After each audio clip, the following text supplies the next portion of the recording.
This video is sponsored by Rocket Money, more on that later. With just 4 words, a famous TikToker has managed to piss off everyone, leading to dozens of celebrities losing millions of followers across the internet and people celebrating the end of celebrities. We need to remind these people that we're the reason they have money.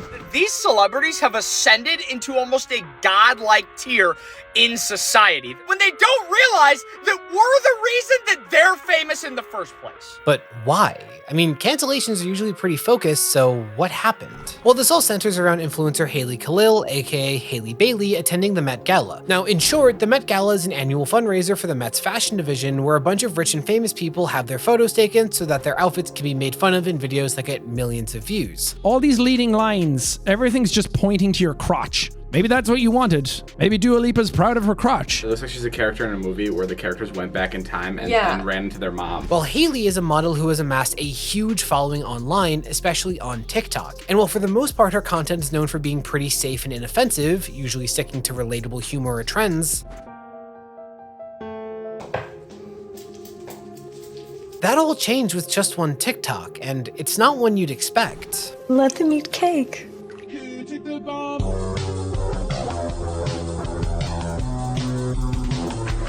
Yeah, there is a lot to unpack here because this is a matter of a straw breaking the camel's back rather than the more dramatic scenes we've come to expect from someone being cancelled. Basically, that quote is the quote that people think of when talking about class inequality, because the last queen of France, Marie Antoinette, was believed to have made a similar comment when asked about the peasants starving in the midst of a famine. So while solving a food shortage is incredibly complex and requires a great deal of effort, this figure of royalty couldn't be bothered to do more than provide a single sentence that doesn't actually address the issue. Because, well, as an elite, why should she care about the suffering of so-called peasants? So okay, maybe that's a cringy quote coming from a TikToker, but influencers thinking too highly of themselves is nothing new, right? So why would that lead to outrage? Well, if you've paid bills in the last few years, you might get why. There's a growing sentiment from young people that the current state of things is atrocious, that if you're not in the top 1%, you are being made unable to have a reasonable quality of life. A college graduate is spending the same amount of their income on rent as the minimum wage worker in 1980 did. Our rent prices are up, our insurance prices are up, our food prices are up, our gas prices are up, our baby food prices are up. Everything is up! We are far more productive than previous generations. We are more employed. We are more educated than previous generations. And that's not computing. And any attempt to get those at the top of society to address it usually results in a pretty out-of-touch response. If you only want to work 4 hours, it's going to be harder for you to get a house. You do not want to be 38 and living in your mother's basement. By the way, young men, no woman wants to date you because you're what's known as a wuss. The problem is not, I can't afford rent. The problem is you're not earning enough money and you're not doing enough to go out and change it. Mom and dad can't do this for you. So we're advertising about cereal for dinner. If you think about the cost of cereal for a family versus what they might otherwise do, that's going to be much more affordable. Workers saying, I don't want to drive into the city an hour and a half and drive home an hour and a half every day. But I also think a nice little recession will clear this. So that frustration has been growing, especially on TikTok, where the 20s crowd tends to be the largest demographic. So what should have been a forgettable TikTok was actually the perfect storm. I mean, you have an event where tickets cost $75,000 at a time where everyday people are struggling to afford groceries, and such a quote is being said by someone who is incredibly wealthy. We're inside a $17,000 a month apartment in Soho. Let's check it out. Despite having a job that is often considered overpaid and ultimately unneeded in society. Thus begins the hashtag #blockout2024. Okay, so this whole trend of blocking celebrities has got to be the best thing to ever happen to the internet. We got Kim Kardashian to lose 3 million followers. Where we're just straight up blocking these out of touch with reality celebrities, I commend you. Yeah, blocking celebrities is now a trend. This idea seemed to originate from @blockout2024 on TikTok. Block celebrities on social media so they don't earn ad revenue from you. Do you know the last time Kim Kardashian made money from me? It was December 13th of last year. It's when I blocked her. And beyond just social standing, this is meant to possibly impact the pockets of celebrities. See, when someone wants to negotiate a brand deal in their social media, they show the company how much reach they have with their analytics, and the more eyes on their posts, the more the celebrity can argue they should be receiving in exchange for their endorsement. And simply unfollowing the celebrity wouldn't fix it, as they'd still come up in people's feeds on any platform that features some kind of suggested content, such as TikTok's For You page, Twitter's For You feed, and Instagram's Explore page. Whereas by blocking the celebrity, there's no chance that their content can gain an impression from you, and that takes away a small sliver of their bargaining power. So if millions of people do this, then it stands to reason that this would cause a larger dent, right? So this started with the creator Blackout posting a daily list of celebrities you should block, though he later encouraged others to post their own lists. There is one way for this to work, and it's that you all post the content just like I'm doing it. This creator right here just started making her own personal block lists. People are messaging me asking me to post more about this, post more about that. You guys need to all post more about it if you want this to work.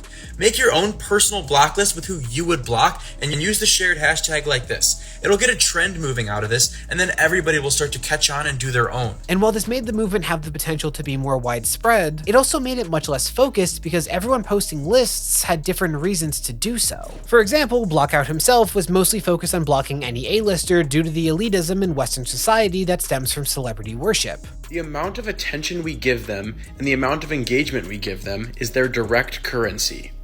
Take it from them. As well as social responsibility. When you have millions of followers that look at your content every single day, you have an opportunity to make very important change in our world.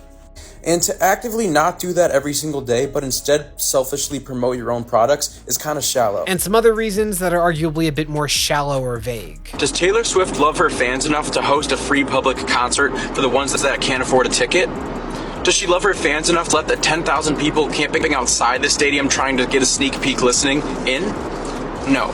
She loves the fans that make her money. But others are instead focusing on celebrities who have chosen not to leverage their platforms to try and help with the situation in the Middle East. And Yuval on TikTok made an interesting point on a common defense people use for not talking about these issues on their platforms. I understand why you feel like you can't say anything, but you don't have to say anything in order to help. This is something I'm realizing recently. This is a family I posted this morning. They raised an additional $20,000. And I didn't say a single word about them. I didn't make a single video about them.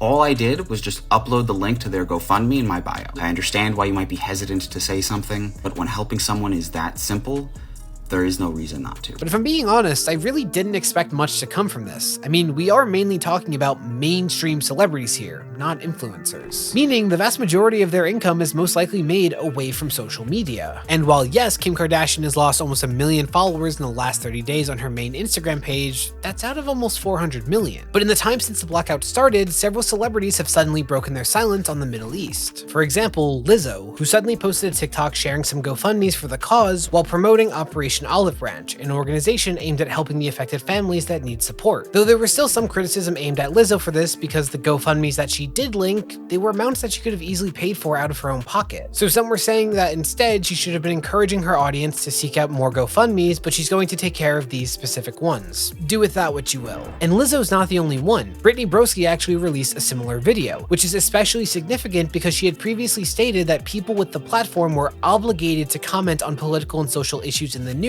regardless of their reasons for not wanting to. If you can, why don't you? If you have a platform and you have people's ear, you have their attention, how dare you not? How dare you not sing about things that matter? How dare you not show things that are hard to watch for some people and hard to embrace for more people? How dare you not do that? It is a responsibility that you have. But once there was an issue that she didn't want to comment on, that suddenly didn't apply. What dystopian universe do I have to address the situation in the Middle East? And they aren't the only examples of celebrities to speak out in the days since this started. Now, the reception to this is, of course, all over the place. For example, some have expressed that this ultimately just feels performative. Like it's an opportunity for people to be seen doing the right thing without having to actually do anything. It just, to me, feels a little, where's your black square? It feels a little superficial. And I hold a lot of pessimism from 2020 and the way that white people got involved in the Black Lives Matter movement. They hopped in, they got real fervent, they posted their black squares, and then like the next year they all forgot about it. While others have pointed out what I mentioned about it being unfocused. And of course, this has reignited the debate on if influencers and content creators are obligated to speak out on these kinds of issues or if they should leave it to people more qualified. And lastly, there's growing ridicule towards the celebrities who are speaking out now that they're losing followers, which you could argue defeats the purpose of encouraging them to speak out. Like if they're going to be told that it's not good enough because they didn't do it until realizing that that's what their audience wanted, what would be the point in saying anything at all? And somehow, yeah, all of this debate and discourse was sparked by a single TikTok. Though speaking of Haley, throughout all of this, she was dealing with her own backlash. And I do think that her response to it actually touches on some really important parts of this issue. So, okay, what exactly has her response been? Because I'm not elite, I'm a normal person. Yeah, it's complicated. While Haley ended up taking down the original video, her others from the Met Gala are still up. And she posted an apology statement that was a lot, because there were parts of the statement that felt very misleading and there were contradictions that just went entirely unaddressed. Let me show you what I mean. I know what a lot of you guys want from me right now is answers, and I want nothing more than to give them to you. I was contacted by E to see if I had any interest in being a pre-Met Gala host. You have to be handpicked by Anna Wintour herself to go. That's the only way that you get there. I was not invited by Anna Wintour. I did not hold an actual invitation to the Met Gala. That is also why you haven't seen any photos of me on the white and green carpet for the Met Gala, because I was working at the Mark. And I literally wasn't even invited to the Met Gala, so security would have definitely dragged me out. I paid no amount of money to go to the gala because I wasn't invited. Yeah, she starts out by heavily downplaying why she was at the Met Gala because, as you're going to see, she is primarily trying to convince the public that her using an elitist quote about being indifferent to people starving shouldn't warrant criticism because she is in fact not an elite. Now, I'll give my take on that later, but regardless, that is her goal. Because I'm not elite, I'm a normal person. Though already there's a contradiction, because in this statement she claims that she went straight home after the interviews because she wasn't important enough to get invited to anything else. I did not hold an actual invitation to the Met Gala. I was involved only as a host, meaning that the moment that the last attendee left the hotel, I went home and I watched the Met Gala coverage from my couch with my friends. But in other clips, she mentioned going to Met Gala after parties. And she doesn't clarify this because the parties are completely unmentioned during her statement. She then talks about the dress she wore to the gala. Since it was seemingly inspired by French royalty, you would assume that the price would be pretty high up there. The dress that I wore was made by hand by a friend. Mark is one of my nearest and dearest friends. I reached out to him and he started to help me and make dresses for me by hand out of literally the kindness of his own heart. I have never paid him a cent. Which I will just point out, like, I've always heard that at these kinds of events, celebrities often borrow outfits and that's why they might not pay. But, it's not the best look to say that you habitually don't pay your friend for making you these incredible dresses when you're rich. Now, I actually found the Mark that she's talking about. It's Mark Bauer, and when you consider that he has his own Wikipedia pages and sells dresses that are over $10,000, then yeah, I'm sure he can afford it. But you're still getting free custom dresses from a huge designer, so, you know, I would call that elite considering Mark ain't sending me any free dresses. But either way, if you go to the comments of videos where Mark showcases dresses that he designed for Haley, the comments now say that she should be compensating him for these. She then apologizes for using that quote. I never would have chosen a sound on purpose to highlight wealth disparity or elitism. I never even thought it would be taken in that way because I wasn't elite enough to even be invited to the Met Gala because I'm not elite, I'm a normal person. My dumb self just used an audio that I thought was viral and trending and that people recognized from the Marie Antoinette 2006 movie. Which I'll give my thoughts on later, because I first want to touch on the main issue with her apology. Now, here's the thing. Haley, by all definitions, is an elite. She just spent roughly 2 minutes talking about how she gets designer dresses for free. She's a model who is married to an NFL player who now pays $17,000 a month for her penthouse apartment in Manhattan. Like, she pays more in rent in a month than I do in a year.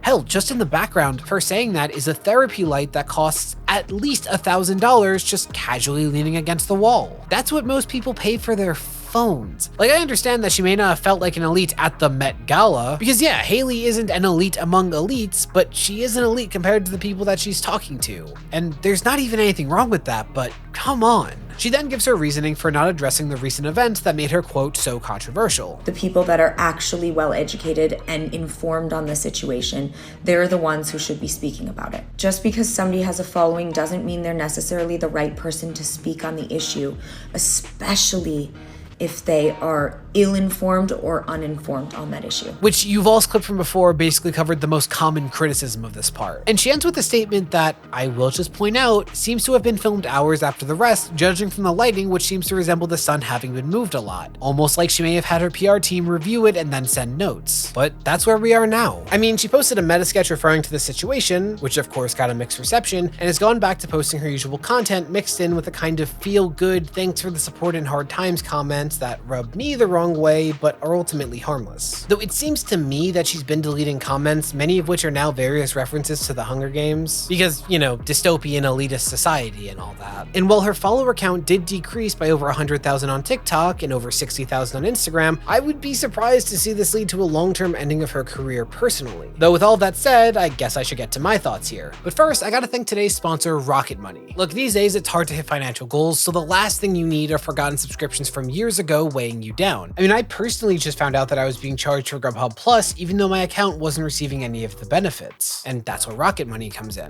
Rocket Money is the app you need to achieve financial freedom. This personal finance app allows you to manage subscriptions, lower bills, make a custom budget, and grow your savings all in one place. Rocket Money can help their members each save up to $740 a year, and has collectively helped save over $500 million in canceled subscriptions alone. I mean, personally, I switched from iPhone to Android recently, and Rocket Money actually made me aware of a subscription that I forgot to cancel with Apple. And the best part is that with most subscriptions, you can just hit a button in the app and Rocket Money will actually cancel it for you. And they can even negotiate your bills down. You just snap a photo, upload it to the app, and they handle the rest. It's like having a personal finance expert right in your pocket, except you don't have to call anyone. Like personally, negotiating and calling are both nightmares for me, so a service like that I could get a lot of use out of. And setting up a budget couldn't be easier. Rocket Money analyzes your spending habits and helps you keep track of where your money's going with custom budget plans. To save more and spend less, join the over 5 million members using Rocket Money today. Go to rocketmoney.com/JimmyRobbins or click the link in the description to get started for free. I strongly recommend you give Rocket Money a try and see how easy managing your finances can be. Thanks to Rocket Money for helping keep the lights on. Now back to the video. Now I already gave most of my thoughts on her apology, but I still think there's a bit to be said about both the blockout and her original video. So the blockout itself. If I'm being honest, I think any success it sees is going to be short-lived, largely because this is meant to be a movement, right? And typically most movements have a very specific goal. But in this case, the people sharing block lists are each doing so for their own reasons. So while this started as a discussion about elitism and the income inequality found in America, it's now also about the Middle East, but also sometimes, but we're not going to check if the celebrity actually has used their platform for it. Instead, we're just going to add them to the list if we didn't see it. Oh, but sometimes it's because the celebrity in question is annoying, unless it's because they're a bad person, but other times it's just who I don't like, unless it's indiscriminate for contributing to the system. Like with most movements that actually do something, like the civil rights movement, gay rights, or feminism, the actual goal is very clear and specific, sometimes even to a fault. Or hell, even movements that are more directly comparable, like canceling a celebrity. That typically stems from, we don't like that this person did XYZ, so we're going to hold them accountable or ruin them or whatever line is being drawn for that specific person. So while I'm using the word movement, in all honesty, this feels more like a trend or fad that everyone's going to forget about in a couple of weeks. I don't know, I just think this is going to get real muddy and then lose steam, though I guess we'll see. Though with Haley's original video, the one that sparked all of this, if I'm being honest, I find the whole thing kind of funny in an ironic way. Like, it's honestly astonishing that she didn't see the problem from a mile away. Like, okay, yes, it's a trending sound on TikTok, sure, but you're using that quote while at one of the most exclusive events in the world, while dressed like the person infamously associated with that quote, and the quote itself is so bad. Like, do I think she meant to be mean? No, probably not. But would I say that she was trying to be elitist? Kind of. Like, wasn't the point of the video to be her quoting a queen in order to say, hey, look at this really cool event that I was invited to as a result of my status that you can't come to? Aren't I really cool? That's not necessarily wrong or malicious, but it's still flexing your status, right? It just seems like this was the perfect storm for casual influencer flexing to backfire. It honestly reminds me a lot of Pokemon's cookie controversy. When people are like, oh my god, $28 for cookies? Like, if you're a broke boy, just say so. Where, man, I understand how that probably wasn't malicious, but it would not kill you to remember that you are so much richer than any of the millions of people that watch you. Though whether or not it warranted this much of a reaction, I'll let you decide, because who can say for sure what isn't tone deaf, right? Now, if you'll excuse me, I'm off to the nearest orphanage with this to tell the kids there that if they had one of these, then maybe their parents would want them again. Wait, no, now that I think about it. Yeah, no, there's no way that joke wouldn't land. In fact, I know where to start. You know you're adopted, right, buddy?